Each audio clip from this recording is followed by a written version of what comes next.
Hi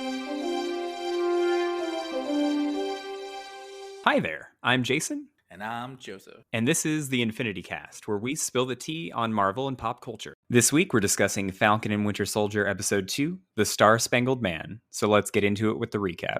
John Walker appears on Good Morning America as Captain America, revealing his desire to live up to Steve Rogers' mantle. Meanwhile, Sam and Bucky struggle to work together as Bucky expresses his disapproval in Sam's decision to surrender the shield. They travel to Munich and find the Flag Smashers smuggling medicine. Sam identifies a possible hostage who is revealed to be the group's leader, Carly Morgenthau. The Flag Smashers, enhanced with super soldier serum, quickly overpower Sam and Bucky until Walker and his partner Lamar Hoskins come to their aid, though the Flag Smashers eventually escape. Walker requests that Sam and Bucky join him in aiding the Global Repatriation Council to quash the ongoing violent post-blip revolutions, but they refuse. Traveling to Baltimore, Bucky introduces Sam to Isaiah Bradley, a veteran super soldier who fought the Winter Soldier during the Korean War. Isaiah refuses to help them uncover information about the super soldier serum as he was imprisoned and experimented on by the US government in Hydra for 30 years. Bucky is arrested for missing a therapy appointment, but is released on bail after Walker intervenes. He asks Bucky and Sam to work with him, but they once again refuse. Disgruntled, Walker warns the duo to stay out of his way. The Flag Smashers escape by airplane, while one member buys them time, fighting the Power Broker's minions. Wilson suggests that they visit the imprisoned Helmut Zemo in Berlin to gather information on the Flag Smashers. You left out the racist cop part of that arrest that started as is that black man bothering you, Bucky? Like we need to know because you're a white boy and everything's fine, but like there's a problem there, right? There's a problem. No, there's no problem, officer. There's a lot of people who are saying like this show's not about race because a lot of people are showing that Marvel is doing something that to show that they get it, that they get there's a racial discrimination problem. And a lot of people, no, it's not about that. It's not about that. Like it is about that, and it's there, and Marvel is showing you that it's there. If people who are blind to it are just blind to this, as they're blind to anything else. And I'm actually really impressed that Marvel is stepping up and saying things like this, and just that interaction with the cops right in the beginning was just fucking perfect. And even just the way that once they decided that they were taking Bucky in, they were so polite to Bucky and they kind of apologized to him. They were so nice. Like I was waiting for them to buy him some food. Like, do you want to drive and get something on the way? Like what do you need? Whereas if it was Sam being brought in, like he would have been brought in like hogtied and thrown into the back seat with probably a full bullets in there. So it's amazing how they wrote that scene, and I got to give them a lot of credit for it. And I hope that scene helps to show the people that there is a problem there, even if they're denying it in their own heads, because so many are. In that same area, in that same scene, like people are like, it's not about race. Like people are like, there's a black Captain America. Oh, it's a big deal for the African Americans. Like no, it is, and Sam even says it. Not that there was another Captain America before, but that nobody knew about. But there was a black Captain America, a black super soldier that nobody knew about. Can I just say that it's refreshing to have a theory and then immediately in the next episode it's vindicated? Yeah, I mean, like there it is. I know we didn't have the long wait on this one, though. There's going to be a few. I'm sure there are a few others that will wait and see. Which, by the way, in case listeners haven't read the comics, Isaiah Bradley's backstory in the comics is essentially in an effort to recreate the super soldier serum. They were experimenting on black people. It was basically the Marvel Tuskegee experiments, which are a real thing. Yeah, which is a real thing that happened. That definitely happened. Please look it up if you don't know about it. And Isaiah Bradley was the only one of like 300 test subjects that survived. And then like he was basically a secret black Captain America. And then as a thank you for enduring all the experiments, and they didn't want like for it to be shown that a black man had all these powers because they thought it would make America all tense and shit. They arrested him and experimented continuously more on him in order to try to make more, and what made it successful. So there's probably a connection between like those experiments and where either the power broker is getting his shit or where like other super soldier serums came up with him, even where Howard Stark came up with his. You know, he probably benefited from those experiments. Everyone who had it, even Banner to a certain extent, might have benefited from those experiments without even knowing it. So if they plop that in there as that's the story we're telling, then there's a lot to be unpacked there, and a lot on his shoulders. And I can imagine why Isaiah is like, get the fuck out of here, out. I do not want to be involved with any of you guys, especially with the fact that Bucky was ex-Hydra, but just he doesn't want to be reminded of any of that at all. Yeah, and I can't blame him.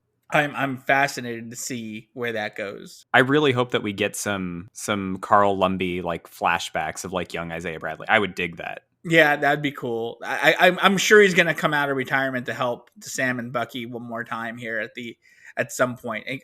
All the good quote unquote Captain Americas versus the bad ones, bad super soldiers, so to speak. But speaking of a potential good Captain America, the younger guy that answered the door at Isaiah's place is credited as Eli Bradley, who in the comics is Patriot. Yep, we're getting all of our Young Avengers in store here in all these shows. We're building our Young Avengers crew. Yeah, we really are. Like we got Wiccan and Speed. We got young Hawkeye. Yeah, we're getting Kate Bishop. We're possibly getting America Chavez in Multiverse of Madness. We're getting Miss Marvel, which I'm sure might. I mean, I can just imagine all this. They're building up to their own young kid show in the Marvel universe and doing that, or something like not even for kids, but just like that. They're gonna do the Young Avengers. Like if they're not, I feel like they're stupid because this obviously you're building up your teams subtly. Oh yeah, and we're also getting Stature, Ant-Man's daughter, in Ant-Man 3, maybe. I thought she was like Giant Girl or something like that. I think Stature is the name she most commonly goes by. Okay. They're building up to something. And it's going to be like one of those like subtle things until it's not. Listen, I'm here for it. Because they haven't really announced what the next Avengers project that they're doing is. So if it's a Young Avengers team, I would be totally here for that. Yeah, they have a lot of developing to do because we have a lot of characters that we have to. Because all these characters are side characters. Like again, Wiccan and Speed are just like you had like an episode and a half of development and you're in the background. Okay, Kate Bishop is the only one who is getting kind of a series, and that already has like a spin-off series. And then we have just we also have Ironheart. Yep, and we do have Ironheart. Riri Williams. It's so crazy how much content we're getting. I love it. We're getting good shit. Getting back to this episode, we finally got our boys together, and the banter couldn't have been better. The dialogue between these two, I can listen to it for days. From the sorcerer wizard conversations to just Bucky not wanting to do anything to do with the new Captain America and that Battlestar guy. It's like, I'm out. Stop the car. I'm out. I'm done. I'm done. Get out. A question I had, I know Bucky's been pardoned, but why can he just walk onto military bases? He might still have like some degree of clearance. I mean, he's still like an Avenger. Kinda. So like, I think everybody who is involved in that kind of has, I mean, they're taking planes everywhere. So I assume he's either sneaking onto military bases or he's just given access because he is Bucky Barnes. What he's not, though, is he's not Steve Rogers. He should not be jumping out of airplanes. But he did it. He did it in the most epic way possible. Slam on the back. Oh. Bucky Barnes, not so great at jumping out of planes, it turns out. I got that all on tape. You know that, right? Oh, poor Red Wing, by the way. Yeah, F in the chat for our buddy Red Wing. That really hurt. I feel so bad like that. Even the hysterical line, I've always wanted to do that. But I like Red Wing. Might be good, though, since apparently that's how Walker and Battlestar were tracking them. Well, that's my theory. Is I think there'll be a moment, and I think Sam's going to build another one, and this time it won't be hackable because they know that they were hacking. Like, somehow they'll get another one, and it won't be hackable. I won't be tracking it, which will be good. And notice also that new Captain America's outfit is very reminiscent of Bucky Barnes' comic book. Like that all it needs is a scarf. Yeah, I'm kind of glad they lost the scarf. Yeah, well, that was Bucky was like was basically Robin in some of the original comic books. He was like a teenager, right? Yeah, originally he was, and Battlestar was originally a Bucky, which is super problematic. Yeah, there's a lot of switching and things going on here, all the way to the gender swapping of Flag Smasher himself or herself now. I think that the Flag Smashers stole Serum and is running with it to get away from and getting away from the power broker and wants to have a revolution. And while I'm there, I agree with their wants, their theories. My sympathy for them has run dry because they seem naively selfish is how it comes across to me. Like, I think they're intended to be kind of anti-heroes and we're supposed to kind of sympathize with them, but I don't know. We're gonna see where it goes.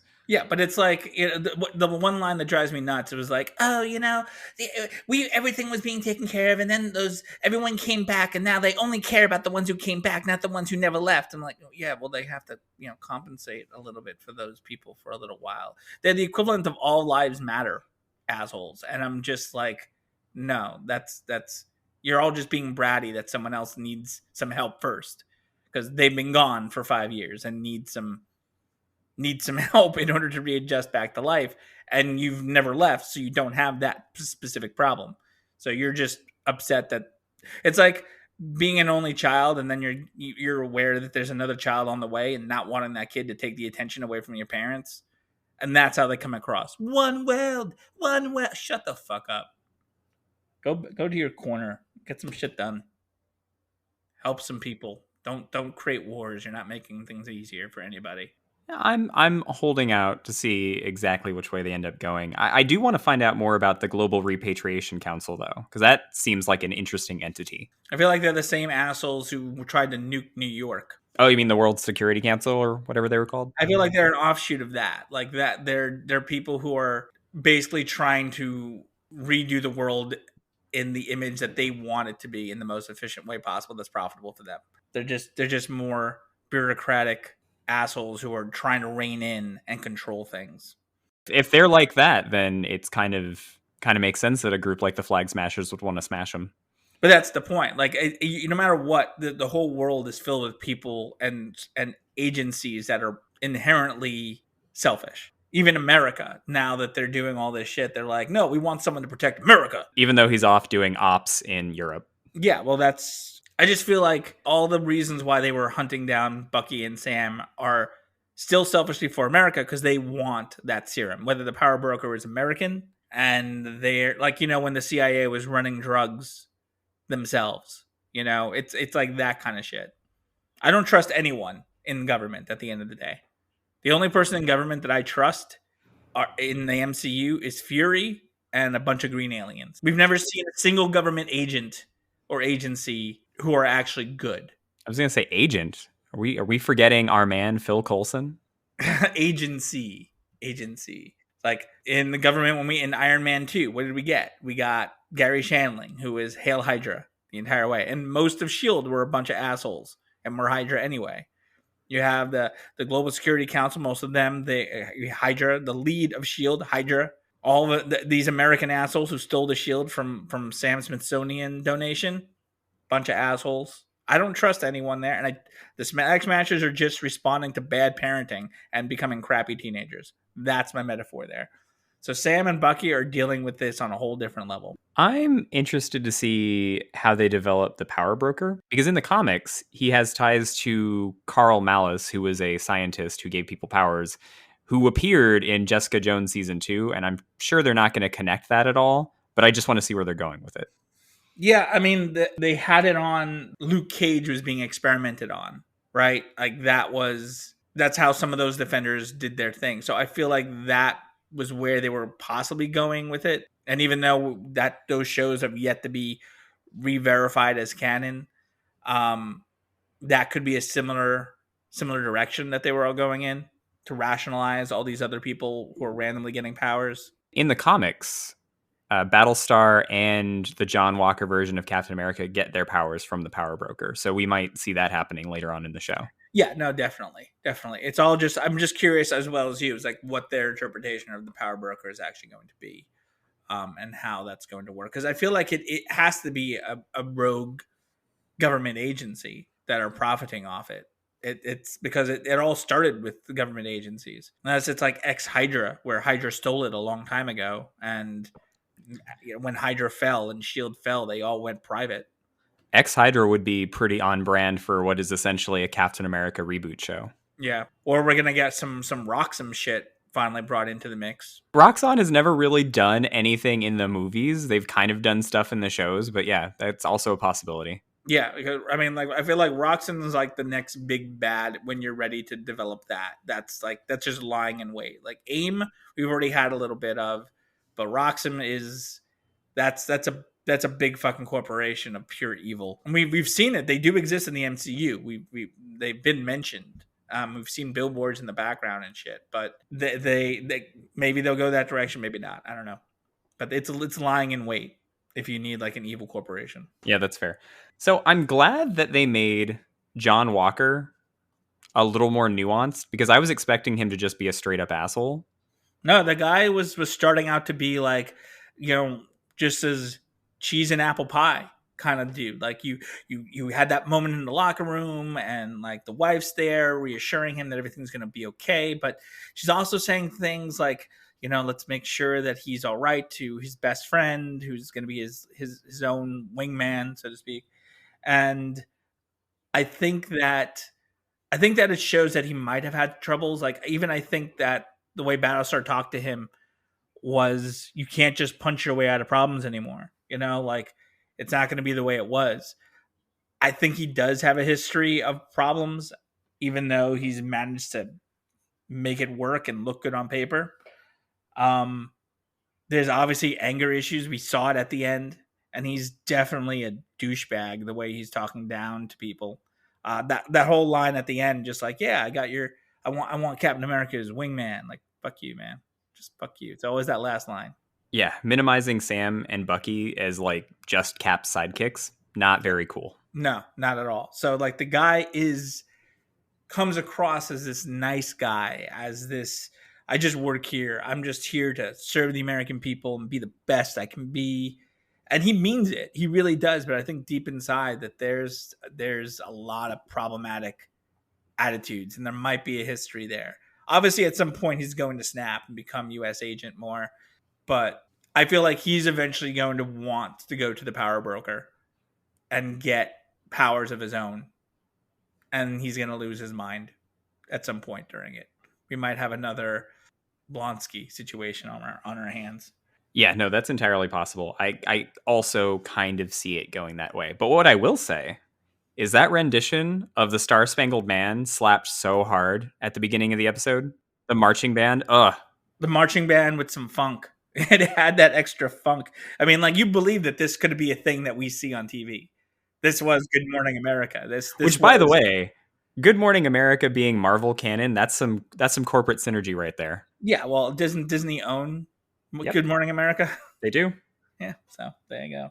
It's on ABC. Also, that shield save when they were fighting with Battlestar, that was really pretty good. Yeah, no, that was good. He's got the moves. Yeah, that was also really quick thinking. So I mean, he's not just all punchy. He's got some strategy to him. No, but I love the fact that they were like, oh, we came in just as you guys were getting your asses kicked. I'm like, yeah, didn't you get your asses kicked like 3 seconds after? Like, right there? Like, you didn't win that fight. So don't look down on us for like getting our asses handed to us. They're just arrogant like soldier boys. I get it. Yeah, I mean they're very military. Yeah, but so is Sam and so is Bucky. They're both career military. Yes, Bucky had a little bit more of a long way around, way regarding his, career. But they still grow up as soldiers. But they're not treating them as such. They're treating them like misfits who like they just want to use and exploit. So I'm not a fan, obviously, which is the point. Yeah, we're supposed to not be fans. One thing that really kind of bothered me, and I know it was intentional, and it was so subtle that it's kind of like if you don't really realize the context, you miss it. It's the way Walker Cap was like when they were walking, and he was like, "Get in the car, get in the car, get in the car." And one of our boys were like, "Did you ever throw yourself on a grenade?" As we remember, First Avengers, Steve did. He threw himself on what was a dummy grenade, but he didn't know that, and he jumped on it without anything, just in a white t-shirt and pants, and just jumped on it, told everyone to get back, and he was ready for that thing to explode and for him to take the blast and die. And that was it. So that was the word, like, and Walker Cap is like, yeah, I did that. I have a reinforced helmet. It's kind of a thing I do. Don't worry about it. And he says it nonchalantly, like he does it all the time. Like his helmet is some reinforced gimmick. It's more like a funny anecdote that he talks about at parties and less like a heroic sacrifice thing. Yeah, and it's like a bonus thing that he has the technology to do that. He's not afraid of dying when he's doing that. He's not afraid of getting killed. He's not sacrificing himself when he does it. He's like, "Oh, if I just put my helmet around it, it'll take the explosion." Done. Steve didn't do that. He did it with the knowledge that he may die, will probably die in this explosion. And this guy's just like, kind of like, "Oh, whatever. It's just jumping on a grenade. It's no big deal. I have a helmet that takes care of that shit." It's like, that's bullshit, dude. You're not Cap. You're not Cap. Stop trying. You're not. You're nothing like it. That is apples and an orangutan. That is nothing compared to what Steve did. So don't even, the fact that he even used it as an example, you just kind of roll your eyes, which I'm sure our boys did. But it was so subtle, and I love it. He is not Captain America. Hashtag not my Cap. Damn straight. So we're gonna go to Zemo now, and we're gonna get his help to take these things down. And Zemo's gonna escape and then start to kill everybody. So do you think that Bucky had the therapist remind him of rule number 2 because he knew he was going to go see Zemo? Actually, I think that line was not about that. I think that line was he hurt Sam and he feels bad about it because I think the note and the sadness that was on his face was like after Sam admitted how he was feeling about the whole thing, I think Bucky knew and felt guilty and felt like shit for it. And I think what's the rule number 2? Don't hurt people. It's like otherwise it would have been don't do anything illegal, don't do anything like that. The joke would have fallen more funny, whereas this was like lamenty. It was a little lamenty. Yeah, don't hurt people, and he knew he hurt Sam. The entire episode, I was kind of like, why is this bothering Bucky so badly? But that line, maybe he was wrong about you, and if he was, like, what if he was wrong about me? Makes perfect sense. No, of course, because that's everyone is trying to live up to the way Steve Rogers made them feel. And I think Sam no longer could. He felt like he couldn't hold on to it, so he just did what he thought was right and did that. And gave the shield away to a system that he hoped would take care of it. And at least would just preserve the legacy as a symbol. And Bucky, it's like he's trying to do better. He's trying to be a good man. He's trying to like not deal with things the way he used to, which was just punching and destroying. But he still doubts. He still has this guilt and this shame upon all the things he did.